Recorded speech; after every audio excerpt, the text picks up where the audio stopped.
전미예수님 반갑습니다. 지금 저희는 성체에 대해서 생각해 보고 있는 중이에요. 이제 성체를 왜 영해야 되는가 이렇게 하게 되면 또 재미가 없으니까 이제 우리가 진짜 행복이 내가 하느님이 안 계시다고 생각하고 내 뜻대로 사는 게 행복인가, 아니면 아이들이 부모님이 계신 것을 믿고 그분을 또 부모님을 찾아가며 또 부모님께 순종하며 사는 게 진짜 행복인가. 아이들은 알지만 이제 어른들은 많이들 내가 하느님한테 왜 순종해야 돼? 그러며 하느님이 어딨어? 라고 하며 이제 스스로가 하느님이 되어 가면서 살려고 하죠.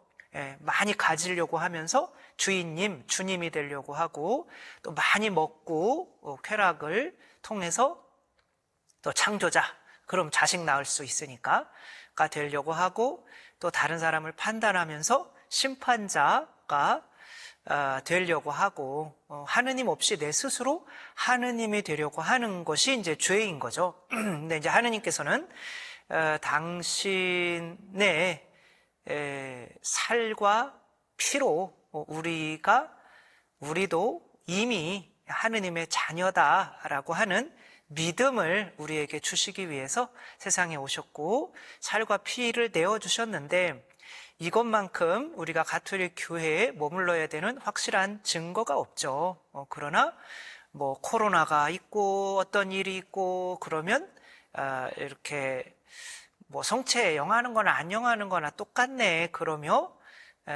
이게 나오질 못하는 이유가 이 성체에서 오는 힘이 어떤 것인지를 우리가 깨닫지 못하기 때문에, 예수님께서 5,000명을 먹이신 다음에 그들이 예수님을 찾아왔을 때 예수님께서 너희들은 그 5,000명을 먹이신 기적의 표징을 보았기 때문이 아니라 배만 잔뜩 불렀기 때문에 온 거다. 너희들은 내 살과 피를 먹고 마셔야 된다. 그렇지 않으면 영원한 생명에 이르지 못한다.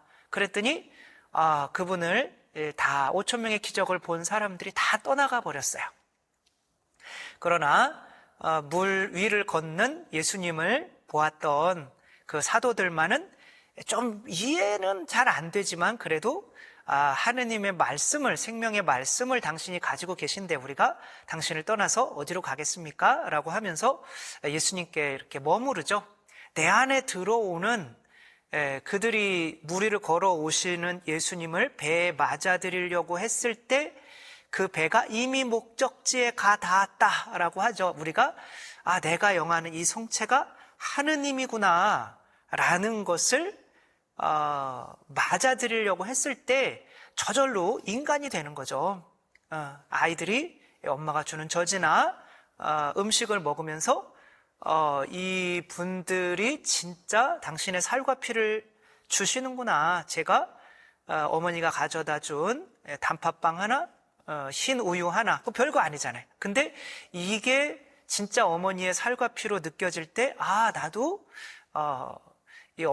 이분이 엄마 아빠구나, 엄마 아빠처럼 그냥 될 수 있는 존재구나. 이제 그렇게 느껴지면 내가 저절로 또 공부하고 하고 하게 되면서 부모의 뜻을 따라서 인간이 되게 되는 거죠. 근데 이제 믿지 않는 사람들은 이 세상에서 너무나 힘들게 살아가고 성당에 오시더라도 성체를 하느님으로 모시지 않고 마치 비타민이나 이런 것처럼 나에게 도움이 되는 무언가, 그러니까 내가 이 성체 영하면서 예수님 우리의 대학 붙여주시고 우리 집 돈 많이 벌게 해주시고 우리 남편 승진하게 해주시고 이런 것들로 내가 하느님을 삼는다면 그것이 바로 염을 줄 테니 밭가라라 라고 하는 이스라엘 백성이 섬겼던 하느님을 소로 만들어 버리는 거죠. 금송아지가 되게 하는 거죠. 따라서 내가 하느님을 참 부모님으로 믿는 게 행복이다. 그걸 이제 회개인 거고, 그 다음에 나도 아이들이 나도 부모님처럼 할 수가 있구나, 나도 물 위를 걸을 수 있구나 라는 걸 믿는 게 세례인 거죠. 그리고 그 연습을 해나가는 게 견진인 거고, 지금 우리는 그 견진의 과정에서 이스라엘 백성이 40년 동안 광야에서 하늘에서 내려오는 만나를 먹고 살았잖아요. 그 만나가 바로 성체인 거죠. 끊임없이 성체를 모시지 않으면은 내가 또 착각했네. 내가 죽고 내가 그리스도가 되는 거였는데, 내가 그리스도가 왜 돈 걱정을 하고, 내가 하느님의 자녀인데 왜 내일 걱정을 하고, 과거를 후회하고, 죄 지은 것에서 벗어나지 못하고, 용서를 청하고 있지 못했을까라고 하는 이제 그런 믿음으로 오는 거죠. 이제 양식이라고 하는 것은 에너지를 주는 거잖아요. 그러니까 에너지가 없는 상태에서 시작을 했어요. 전전번인 거죠. 그 사람들은 밥을 안 먹었을 때는 지치잖아, 힘들고. 그런 상태를 칡넝쿨에 매달린, 올라갈 수도 없고 내려갈 수도 없는, 그러나 그냥 떨어지는 잠깐의 그런 쾌락의 그 꿀에 자기 자신을 이렇게 맡기고 살아야만 하는 그런 인간의 처지, 이 자연은 다 허물어져 가는 그런 상태이기 때문에 이 세상에서는 결코 에너지를 얻을 수가 없다. 그런데 이 무덤과 같은 허물어져 가는, 부패해 가는 이 세상에서, 생명이 사라져가는 세상에서 나를 믿는 사람은 너희는 영원히 죽지 않을 거야, 그렇게 말씀하신 그런 공간이 있어요. 우리 이 세상에서도 바로 어머니의 태중입니다. 거기에서는 이 아이가 걱정하지 않아도 이 아이가 생명을 계속 공급받아요. 그러니까 그게 하느님 나라인 거죠. 아버지께서 다 책임져 주실 거야. 그 믿음으로 가야 되는 거죠. 왜냐하면 불안이라는 거는 믿음이니까. 나는 불안하다. 근데 이 다리를 건널 때 불안하다. 그렇지만 몇 번 이렇게 건너봤더니, 한 100번 건너봤더니 안전해요. 그럼 안전하네? 이게 믿음이거든요. 처음에는 불안했지만, 근데 그 불안이 나를 지치게 만들었지만 자꾸 이렇게 하다가 보니까 내가 믿음이 오는 거죠. 그것이 바로 성체를 한 번만 영해선 되는 것이 아니라 자주 영하면서 그 믿음을 내 안에 쌓아야 된다는 거죠. 가장 큰 불안은, 나를 지치게 만드는 나쁜 감정은 이 불안인데, 그게 사실은 내가 죽는 것이 아니라 죽고 나서 나에게 주어진 이 시간과 에너지를 잘 사용했는지에 대한 심판 때문에 두려워하는 거다. 그 심판은 이 세상에서 나를 기억해 주는 이가 있는지 없는지, 그것이 바로 심판이 되는 거죠. 그 영화 코코라고 하는 애니메이션 영화가 있어요. 그 코코에서는 아이가 이제 살았는데 그냥 유령이 돼가지고 이제 그 자기 조상들을 만나러 천국도 아니고 그냥 뭐 우리 옛날에 말했던 림보, 고성소, 뭐 지성소 뭐 이렇게 했었는데, 거기에 갔다고 생각을 해보는 거죠. 거기서 이제 또 두 번째 죽는 사람들이 있어요. 사라지는 거죠. 그 죽은, 다 해골로 살고 있는데 그 사람들이 사라져요. 그래서 그 사람이 이 사람은 왜 이렇게 사라져요? 이거 두 번째 죽음인데, 이 세상에서 이 사람을 기억해 주는 이가 한 명도 남지 않게 된다면 그것이 진짜 죽음이란다. 이런 대사가 나와요. 그래서 말기 암 환자들이 제일 두려워하는 거, 죽음 자체가 아니라 내가 잊혀지는 거, 내가 가치 없는 존재였구나, 그런 거를 제일 두려워한다는 거죠. 그래서 우리 부모님들이나 누가 이렇게 돌아가실 때 정말 밖에서 막 성격이 되게 안 좋았던 분들도 병원에 가서 이렇게 보면은 막 이렇게 죽음이라는 공포가 다가오면 막 왠지 친절해지고 겸손해지고, 왠지 기억에 남을 어떤 일을 다 온 사람들한테 말이라도 좀 해주려고 하고, 이제 그런 것들을 보게 되죠. 근데 이제 그렇게 내가 가치 있는 존재구나 라는 것을, 그게 이제 자존감이죠. 그것을 잃게 되는 것이 가장 큰 두려움인 거죠. 그 두려움에서 벗어나려면 나를 가치 있게 만들어주는 창조자를 만나야 된다. 창조자가 아기가 태중에서 생각을 할 수 있다라고 한다면 계속 나에게 그 태중에서 그렇게 탯줄을 통해서 오는 게 살과 피잖아요. 부모님의 나에게 당신이 에너지로 쓰고 살아야 되는 이 살과 피를 주는 이분들 품 안에 있는 나는 진짜 이분들의 살과 피를 내어줄 정도로 가치 있는 존재구나. 이제 그런 걸 느끼면서 이제 평화롭게 되는 거죠. 근데 만약에 부모님이 싸운다. 그러면은 아이들은 이제 자기들 때문에 싸우는 줄 안대요. 나를 낳아서 돈이 없어서 싸우는구나. 다시 뱃속으로 들어가는 게 낫겠다. 나는 가치 없는 존재구나. 그러면 아이들이 이제 열등감에 떨어지게 되는 거고, 그러면 또 떨어지는 꿀에 집착하면서 그 열등감을 잊으려고 하면서 세상 것에 집착하는 나쁜 사람이 될 수밖에 없는 거죠. 사랑을 못 받으면 본인의 가치를 못 느끼게 되는데, 오늘 말씀드릴 거는 근데 그렇다고 내가 사랑만 받는다고 이 두려움이 완전히 사라지냐? 그건 아니라는 거죠. 일을 해야 된다는 거죠. 일을. 저번에도 말씀드렸듯이 누구죠?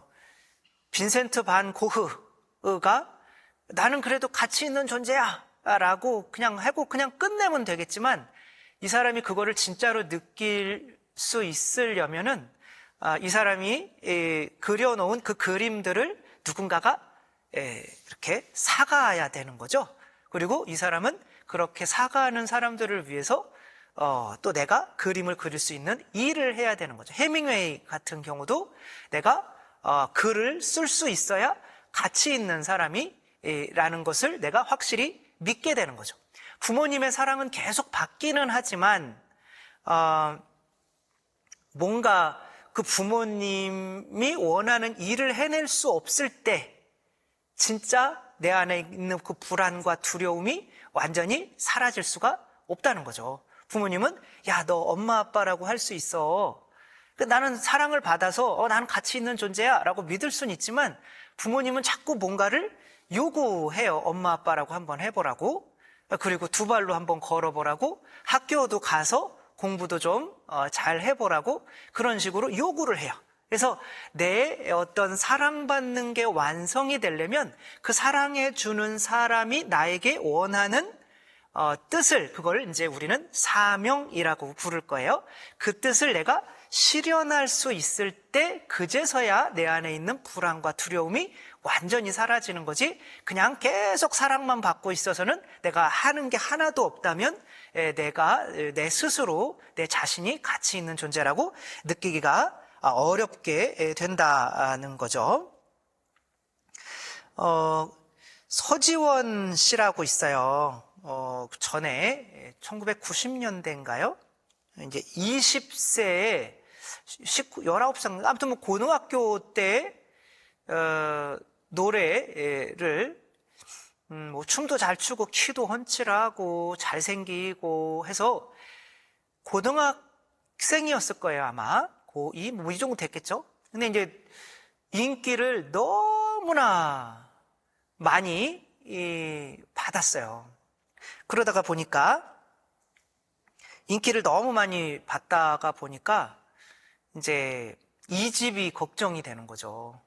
물론 뭐 가정 안에서의 부모님의 뭐 이혼인가 이런 것도 좀 있었고 하게 되는데, 내가 내 이집을 만들어 놓고 이제 그 회사, 이집을 내게 만든 회사에서 이 사람이 왜 스스로 목숨을 끊었을까? 그 20살이라는 젊은 나이에, 그리고 인기도 많고 돈도 많고 한 나이에, 그러니까 이 집에 대한 부담감이 너무 컸다라고 이렇게 발표를 했어요.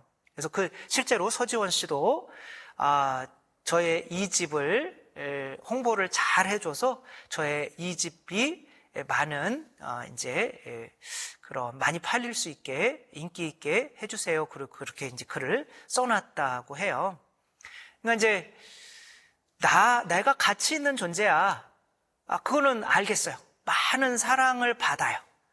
그리고 실제로 보이는 것도 많아요. 그런데 내가 그렇게 가치 있는 존재로서의 일을 감당해내지 못할 거다라고 하면 두려움과 그 불안함이 정말 그거를 죽음으로라도 끊고 싶을 정도로 나에게 다가온다는 거죠. 그래서 성 토마스 아퀴나스 같은 경우는 사람은 일과 같다 이렇게 얘기해요. 일. 그걸 이제 미시오, 라틴어로 하면 미시오, 미션, 우리가 하는 미션인 거예요. 주어진 사명. 그러니까 내 사명이 곧 나다. 그러니까 사제로서 제가 사제가 됐는데 이제 사제는 미사하고 뭐 고해성사하고 해야 되잖아요. 근데 사제, 나는 사제야 라는 어떤 자존감, 정체성이 생기기는 하지만 그 일을 죽을 때까지 한 번도 안 했다. 그럼 그 사람 안에서 정말 평화가 유지될 수 있냐라고 하는 거죠. 그러니까 실제로 우리 이 두려움을 없애고 삶을 힘있게 만들어주는 거는 우리 창조자에게서 나에게 주어지는 사명이라는 거죠. 창조자가 나에게 무엇을 원하는가? 그럼 사명이 있을 때는 진짜 지치지 않는다는 거죠. 빅터 프랭클이라고 하는 분이 이제 수용소를 여러 군데 이렇게 하면서 그분이 의미 치유, 그 의미가 이제 사명인 거죠. 하나님께서 나에게 주어주신 사명. 나는 어떠한 태어난 이유가 있을 거야. 이 사명만이 나를 살아남게 만든다라고 하는 이제 그런 로고테라피라고 하는 것을 만들었죠. 이제 그분이 그것을 진짜로 절감하게 된 것이 자기가 그 책을 이제 다 완성을 해가지고 그 원고만은 빼앗길 수 없다 갔는데 결국에는 그거를 빼앗겨 버린 거죠. 그러면서 거기 있으면서 나는 반드시 내가 이 로고테라피라고 하는 이런 의학 체계인 거죠. 그것을 만들어낼래. 아무리 아픈 사람이라도 내가 사명만 가지게 된다면 그 사람은 반드시 힘있게 살아남을 수 있다. 그 본인이 이제 그 책을 내려고 그렇게 살아남았던 거죠. 거기 어떤 그림에 보면 이제 사람들이 다 이렇게 죽어 있고 한 남자만 이렇게 꽃을 들고 철망해서 그 아우슈비츠 수용소에 이렇게 가면 이렇게 한 그런 이제 사진이 있는데 나에게 그 꽃이 한 송이 있어야 되는 거. 이거를 어딘가에 누군가에 주거나 하는 나의 사명이 있으면 이렇게 쓰러지지 않는다라고 하는 이제 그런 그림인 거죠. 그리고 그런 사명, 그리고 로고테라피, 그 의미 치료라고 하는 것을 통해서 지금 또 우리나라에 많이 알리고 계신 분이 박상미 교수님인데, 이 박상미 교수는 진짜 내가 의미 없는 존재다, 나는 가치 없는 존재다라고 느꼈을 때 또 스스로 목숨을 끊으려고 했었죠. 근데 본인의 이제 사명을 깨닫게 된 거죠. 이분은 이제 개신교 신자인데, 대학교, 아마도 이제 그분 강의를 들어보니까 아버지가 조금 이렇게 능력주의였던 것 같아요. 자식이 능력이 뛰어나면 인정해 주려고. 그러니까 나는 아버지에게 인정받기 위해서 나 그래 가치 있는 존재가 되니까 고생을 막 공부도 열심히 하고 잘하고 했는데 대학생 때 아버지가 돌아가신 거죠. 나의 어떤 능력이 발휘되는 것도 보지 못하고, 그러니까 나를 인정해 줄 수 있는, 나의 가치를 쳐줄 수 있는 유일한 아버지가 돌아가셨는데도 또 남자친구마저 자기의 친한 여자친구와 또 바람이 나서 가버리시고 하니까, 그리고 이제 집에 돌아왔는데 옥탑방에 이렇게 수도꼭지를 틀었는데 물이 안 나와, 얼어서. 그런 추운 곳에서 고생하면서 나는 나의 가치를 증명하려고 하면서 살았는데, 이제 하느님을 믿고 있어도 사실은 어떤 나의 가치를 깨닫고 있지 못했던 거죠. 그래서 이분이 이제 개신교 신자지만 소주 반병하고 수면제를 한 움큼 이렇게 해서 했는데 이제 실패한 거죠. 근데 배가 너무 아프더래요. 근데 이제 한 이틀인가 3일인가를 잔 거예요. 그냥 자고 했는데 그게 약이 이제 뱃속에서 너무 배 속을 쓰리게 한 거죠. 눈을 딱 떴는데 자기가 시체가 이 바닥에 이렇게 놓여 있고 자기는 이렇게 붕 떴더래요. 이건 뭐 유체 이탈로 볼 수는 없을 것 같아요. 유체 이탈을 하면 그 아픔을 느낄 수는 없겠죠. 이게 아마도 꿈 비슷한 거였던 것 같아요. 근데 이제 이렇게 붕 이렇게 떠서 자기 자신을 내려보고 있더래요. 그러면서 아, 나 죽었구나. 그러면 내가 죽으려고 약을 먹었으니까 기뻐야 될 거 아니에요. 근데 살려주세요. 제발 한 번만 살려주세요. 그런 내가 가치 없는 존재구나 하고 죽어서 끝나서 하늘나라 간다고 그게 끝이 아닌 거예요. 심판이 있는 거죠, 심판. 내가 너 그렇게 가치 없는 존재가 되라고 너를 위해서 살과 피 내어줬니? 라고 하는 거죠.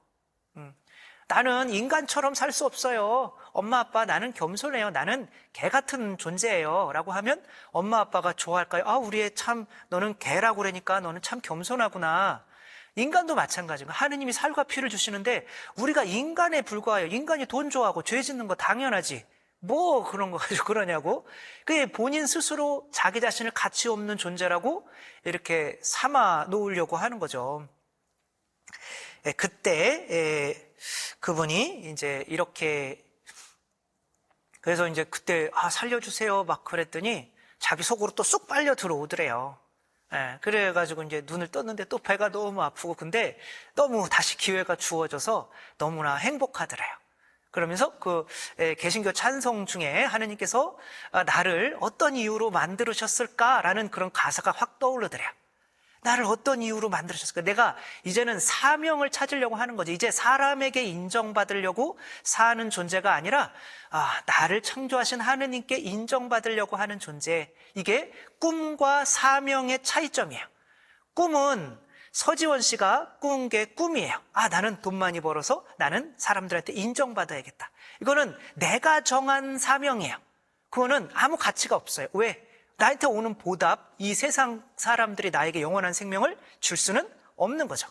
사명이라고 하는 거는 나를 위해서 또 죽어줄 수 있는 생명을 줄 수 있는 누군가가 나에게 나의 창조자가 주는 것을 사명이라고 하는 거예요. 그러니까 이분도 이제는 내가 아버지나 내 남자친구가 나에게 해주는 그런 것이 아니라 나를 창조했다면 이유가 있겠지. 이런 것들을 그냥 인간이 우연히 만든 게 아니잖아요. 이게 저절로 만들다 보니까 이게 만들어졌네? 처음부터 이걸 만들려고 하는 목적을 가지고 만들잖아요. 인간도 각자가 물론 그 공통된 사명은 이제 다음번에 말씀드리도록 하겠습니다. 공통된 사명이 있어요. 그런데 각자가 다른 역할을 하도록 하느님께서 처음부터 계획해 놓으셨단 말이에요. 그거를 찾지 않으니까 나에게 힘이 나지 않는 거죠. 그래서 이 사람은 그렇구나. 내가 지금 스스로 목숨을 끊으려고 했으니까 나는 이제 내가 나처럼 이렇게 힘들어하는 사람들을 위해서 공부를 해서 이 사람들에게 이 사명, 의미, 삶의 의미를 줘야겠다. 그렇게 돈도 없으면서도 독일로 유학 가서 그 아까 빅터 프랭클이라고 하는 분이 만든 그 의미 치료, 로고테라피를 배워서 우리나라에서 이렇게 가난한 고아들이나 가난한 사람들 또 내가 정말 가치 없다고 느껴지는 미혼모 막 이런 사람들을 만나면서 그 사람들한테 물론 대학 교수도 하면서 우리 삶은 의미가 있다 이런 걸 알려주고 있는 거죠. 그러니까 박상미 이 교수가 그동안 그렇게 했던 요 순간을 뭐라고 그러냐면 기도라고 하는 거예요. 기도는 하느님을 만나서 하느님 나에게 뭐 원하세요?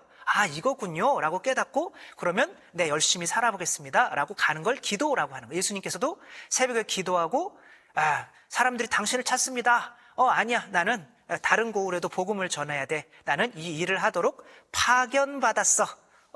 기도는 넬슨 만델라가 그런 이야기를 했잖아요. 27년간인가를 거기 있으면서 어떻게 참아낼 수 있었습니까?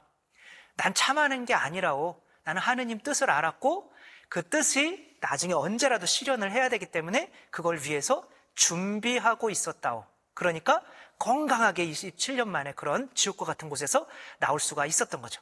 여러분들도 여러분들의 사명을 꼭 찾아서 이 세상에서 힘차게 하느님께 나아가실 수 있었으면 좋겠습니다. 잘 들어주셔서 감사합니다.